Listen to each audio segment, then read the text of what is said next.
Hi, in this video, I'll be talking about PMP exam passing strategy. I know that you are all professionals, you have your own way of method. However, I suggest you please go through the guidelines, then you can modify the guidelines according to your caliber and according to your way of approach and also according to your cognitive power.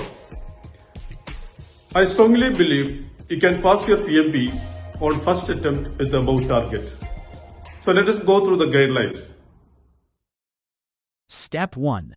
Complete the PMP training with 35 PDUs. Step 2.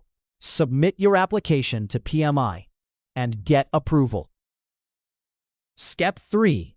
Start preparation. Focus heavily on mock exams.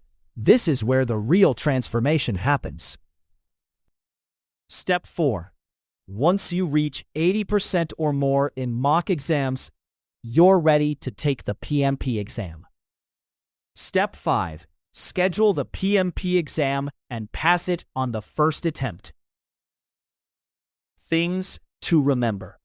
Avoid many suggestions, stay focused, and follow one clear direction. Good luck with the 3 powerful letters, PMP. For complete training, application submission, and unlimited mock exams, from start to success, contact WinX.